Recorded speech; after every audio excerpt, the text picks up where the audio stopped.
And my family lives out of state. I've got these nieces and nephews I write to back and forth, try to keep in touch with them. And they're starting to become teenagers now. And they're starting to talk in that hip-hop slang language. So I'm trying to be more relatable to them, like the really cool hip uncle, you know? So I wrote them this letter. I wrote, yo, Brittany and John, what up? I was just chilling. Thought I'd write you, yo. Just got back from my hustle, making the Skrilla. You know, chips. Can't get a tenderoni unless you got the chips. This honey dip was supposed to come by the club. She can get the whip. She never showed, didn't call. That's mad whack. I ignored the dime piece. Told yo, stop sweating me, talk to the hand. I had to regulate her. She started fronting. I said, why you up at my grill if you don't even know the barbecue? Don't be on my Kool-Aid if you don't know the flavor. Get off my jock. I told her to bounce. She got all janky and began tripping. I said, yo, get off my tip. So now this biscuit is just getting his groove on looking for any skeezer, yo. I gotta bounce. Peace out, Uncle Bill. And I really sent that. My sister called me a week later. Are you on drugs? Swear to God. I was like, no, but this biscuit head hater was pushed up on my boo and she better come correct. Hello? So at my friend's house the other day, my friend's house little 3-year-old daughter, Cassie. And she brought me this book to read to her.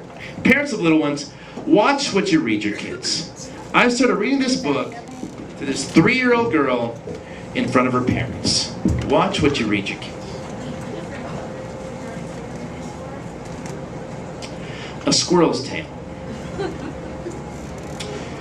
Just slip me through the slot. Please, come with me through the woods and help me to find my nuts.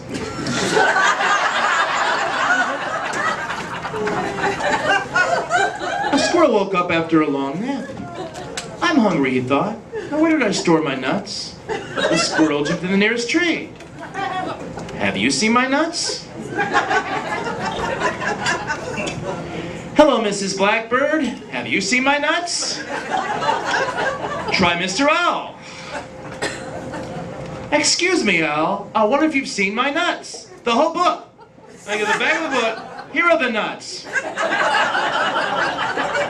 And then up in this treehouse it says, ho, ho, ho. So you have 3 prostitutes in the tree. And back of the book, let's do it again. Watch what you read your kids.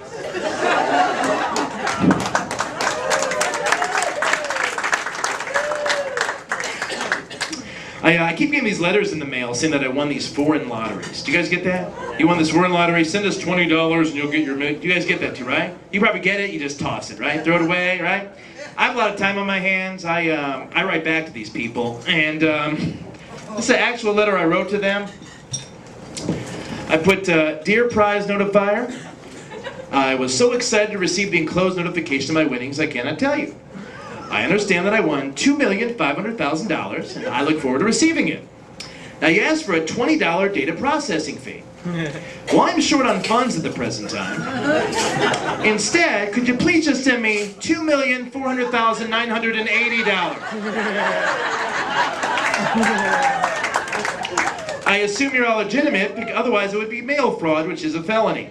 I will look forward to my check in the mail in the coming weeks. Thank you, Bill Russ.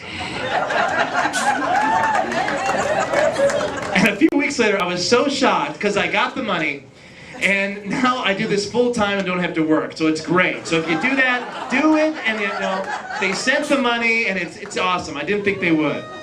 Now, I haven't heard about this either. If you Google Virginia Beach to Paris, France, have you heard about these? These are the actual Google directions. Virginia Beach to Paris, France, okay? I'm not kidding, I'll make this up. Number 31 is turn right at Long Wharf.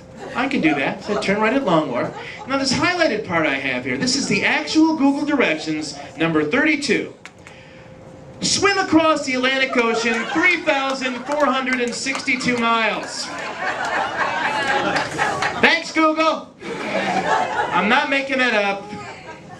Thanks a lot, Google. Got kicked out of a strip bar for giving the girls counterfeit dollar bills. Told them, what's the big deal? The tits are fake.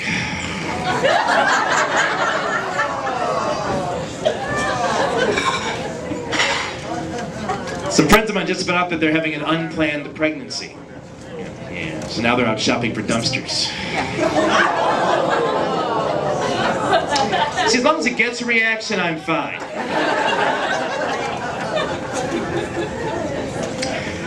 Go to a lot of concerts. Always love the bands should tour according to their names, like the Who and the Guess Who, Sticks and the Stones, Melissa Etheridge and Bush. And also for concerts come to town, the commercials always have that same guy announcing. It's always that same guy. This Friday night at the amphitheater, later when Dave Matthews Band hits the stage in concert, one night only. It's always that same guy, isn't it? I'm trying to picture what this guy must be like at home, you know, like somebody's father. Dad, what's for dinner? Tonight at the kitchen table.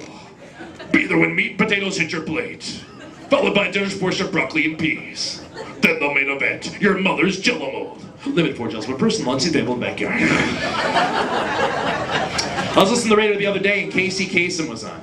And he's like 106 now. And you don't hear him that much anymore. I think it's because music has changed so much. No, it used to be in the olden days, you'd hear him be like, well, hi again everyone. I'm Casey, and we're coming to you from Hollywood. I've got a letter. Casey, my boyfriend's leaving me. Can you please play the Captain and Tennille, Love Will Keep Us Together? Here's your song. But now, music has changed. It'd be weird to hear him today. It's like, Casey, my punk-ass bitch boyfriend left. Can you please play Smack That Bitch Up?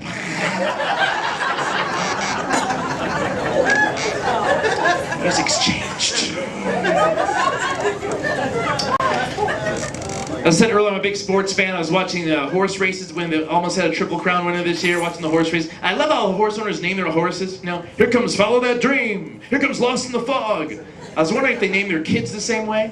You know, it'd be interesting to meet their families. You know, this is my son Bedwetter. This is my daughter Gum and Hair. Running around, that's Riddle and Rising. And over there in the corner, that's Future Meth Addict. I was watching the National Spelling Bee. You guys watch that? Apparently that's a sport. You ever watch it? They give these little kids words that never come up in our lives ever, right? I think they should make this spelling bee more realistic for these little 9-year-olds. It should be like, okay, Jimmy, your word is foreclosure. Bobby, your word is alimony. Jamal, your word is subpoena. Roxanne, your word is chlamydia. Let's make it more realistic for these people. I have a friend of mine who just found out, she just started making extra money on the weekends posing nude for this art class. She gets like she gets like $100 for an hour. She told me, I'm like, man, I don't think I could ever do that, you know? I don't think I could ever hold my stomach in for an hour. And I can never go to a nudist resort. Has anybody here been to a nudist resort? Are you saying yes here, or are you just going like that? Okay, okay. You're just being cool. I've never been to a nudist resort because I wonder what the mentality is there. It'd be like, wow, I wonder what she would look like in a tight pair of jeans.